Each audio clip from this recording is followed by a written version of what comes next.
Hello and welcome to the third video I've recorded today. It's not really tiring work, but it's somewhat, frustrating in the knowledge that this is going to take ages to upload. But I've started this channel, I've decided to commit to it. I'm doing it for my Duke of Edinburgh Bronze Award, so let's get to it. I didn't mention what videos I was planning to record. I didn't mention what those videos were going to be, but in case, if you're interested, which you probably are, but it probably says in the title, it's my collection. There are plenty of bigger collections out there, but I figured, if I'm going to review films, you should at least know what films I have, which ones I like, which ones I don't.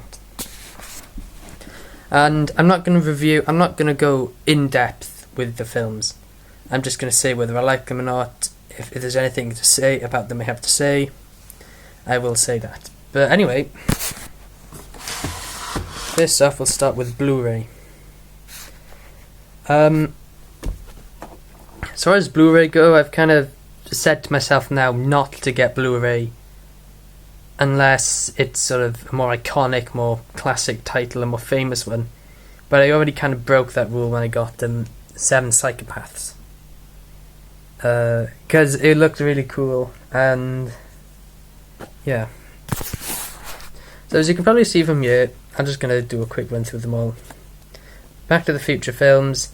This is a candidate for my favourite film series ever. I mean, I know people would think like, what about Star Wars, Lord of the Rings? I've never been a huge Star Wars fan. I like the Star Wars films, they're really good. 4, 5 and 6, as I've known them as, they're all good films. I know a lot of people hate the prequels, but I haven't watched them in a long time, so I can't really comment on that. But Back to the Future, I love all 3 films, they're really awesome. Braveheart, by none other than the mastermind Mel Gibson himself. Again, a lot of people don't like Braveheart. I like Braveheart, I think it's a cool film.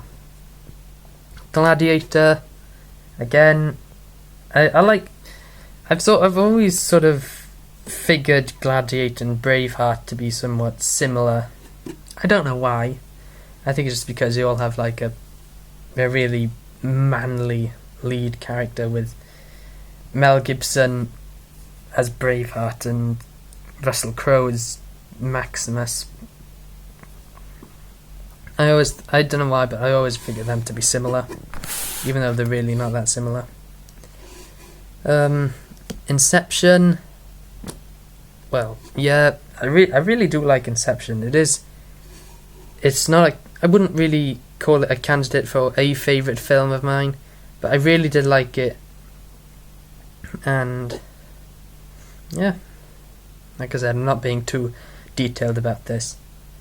A candidate for my favourite film is Jaws. I was immensely surprised at just how tense and exciting Jaws was, even though it's been made nearly... When was it made now? Nearly 40 years ago now, when I think about it. 1975, I believe Jaws was made. So yeah, this is possibly 38 years old, and it looks really good in Blu-ray. Especially with Jaws, is one of the examples of a film that genuinely does look really good and considerably better than the DVD quality on Blu-ray. But I was really surprised at just how tense and exciting Jaws was compared to what I thought it was going to be. And in case you're wondering, I actually thought the shark was pretty convincing. I know it's fake, because it's a shark. It's gonna be fake, but I liked it. Now, this film, if someone had to tell me what my favourite film ever was, this would be the first film I'd think of.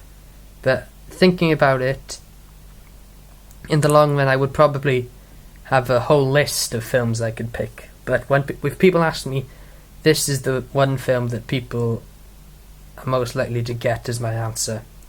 And that's Jurassic Park. Part of the reason I like Jurassic Park so much is that it's one of those films that, from when I was a lot younger, like when I was 6 or 7, we had it on DVD. No, we didn't have it on DVD. We had it on VHS. I don't think we've ever owned Jurassic Park on DVD, but we had it on a VHS tape, and I watched that several times, and I really did enjoy it. And even now, from a technical aspect and from the story and the characters and all of that put together, it still is I think I called it a good film. It's a great film. It really is. Another great film, I've mentioned it a few times in other videos, and that's Let the Right One In. Personally, I think this is one of the coolest covers to a film I've ever seen. It's nice, it's simple, quite artistic, but I feel like, as I've mentioned it before, I should explain why I like it. This is essentially what you would get if you got a similar concept of Twilight, but the characters weren't all depressing and hollow. They were a lot more interesting, and the film was a lot more mature and a lot more well made.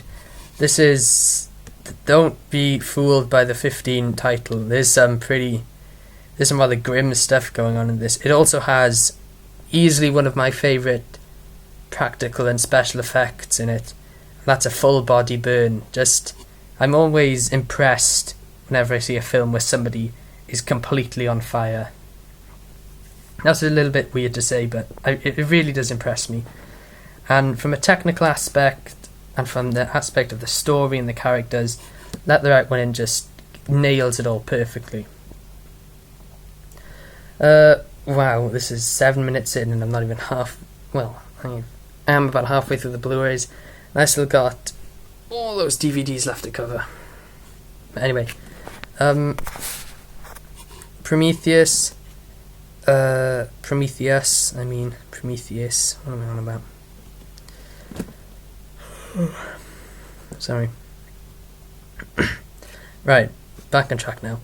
Prometheus, I've never been that much of a whole fan of the Alien franchise. I saw Alien on TV once, I really liked it, but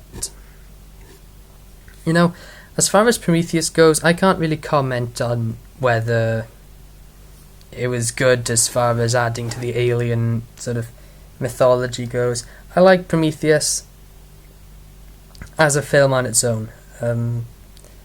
Like I said, I can't really compare it to the other Alien films because I've only seen the first one.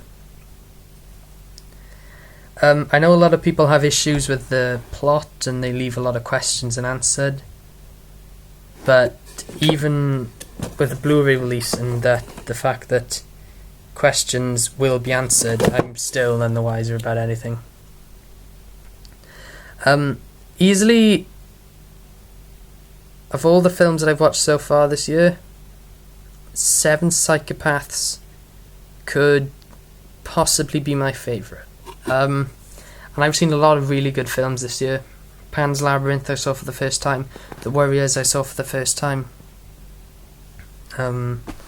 But just the thing is, right, Seven Psychopaths, just look at that cast. Colin Farrell, Sam Rockwell, Woody Harrelson, Christopher Walken. That and a really impressive 15 certificate to go along with it.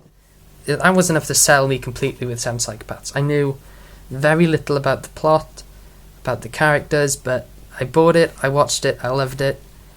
It's just, there's something about the combination of sort of violence and comedy I love. All my favourite comedies have some element of violence towards them. Well, not all of them, but a lot of them do. And I was really impressed by Seven Psychopaths. Something that really impressed me about Seven Psychopaths was seeing Woody Harrelson's head explode. I mean, as grim as it sounds, I almost had to pause the film because I laughed so much looking at that. Now, I'm not a huge horror film expert, mainly because all the more iconic horror films are 18 rated and I can't see them. I have a 18 rated horror film and it's the only 18 rated film I own. So, out of all the ones that I've seen, and I have, Sinister's probably my favourite. I mean, just look at that guy. Just the whole almost Slenderman styled villain behind it all is really cool, and it was really well shot. I was impressed by it, and I heard it was made in like a budget of like $3 million. And I mean, I know horror films have had smaller budgets and done really well, but for what they were trying to pull off, what they were achieving with it, I was impressed with it. Another horror film, I don't really want to talk too much about the film, about the Blu-rays now. I've spent 11 minutes talking about these. But it's The Crazies. I haven't seen the original. I would like to, because the whole idea behind The Crazies is really, it's quite intriguing, it's quite interesting. And the film itself was pretty good too. Okay. Easily one of the most recognisable film titles and covers and casts you can see now, and that is The Dark Knight Rises. Some people are quite divided. When I say some people are quite divided, I mean the fan base, the Batman fan base is quite divided as far as The Dark Knight Rises go. Some people love it, some people think it's the best Batman film ever. Some people don't like Bane as a character, they don't like the way he was portrayed, they don't like the way that he exited the franchise. I didn't like the way he exited the franchise. That's my biggest problem with The Dark Knight Rises, is how they, spoiler alert, so if you haven't seen it, mute now. Okay, you've had your alert. I didn't like the way they killed off Bane. I thought that was really stupid of Christopher Nolan. And he was doing such a good job with it so far, other than a few minor plot points that could have been handled differently. I had no problem with it. But my jaw was almost on the floor, just the way that they just got rid of Bane in like a second and just completely forgot about him. And in case you're interested, personally, I think generally I would have to say that I think the Joker was better as a villain. In general, I think the Joker is a better villain. But, you know, Bane is still a pretty cool character too. The Mummy films, I like the first two Mummy films. Tomb of the Dragon Emperor, I'm not a huge fan of. I mean, you could, as far as the film goes, you can kind of, you know, accept it for being just this dumb mostly CGI action adventure kind of thing. I can buy it for that, but you know, I like it when my films have a little bit more than just one appealing aspect. And finally, on the Blu-ray, we have The Matrix. Enough said, really. It's a brilliant film. I really like The Matrix. Right. So we covered the Blu-rays in about 13 minutes, nearly 14. And with all that left to go, we're probably going to be here a while. So I may split the video.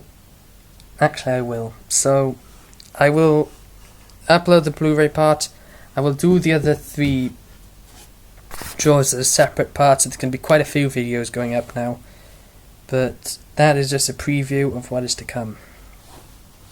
And then there's that, and then there's that. So, anyway, thank you for watching.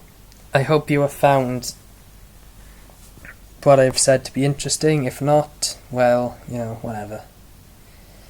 But anyway, thank you for watching. And you will probably see this next video in maybe a day or two. But for me, it's going to be a few seconds. So, thank you for watching, and goodbye.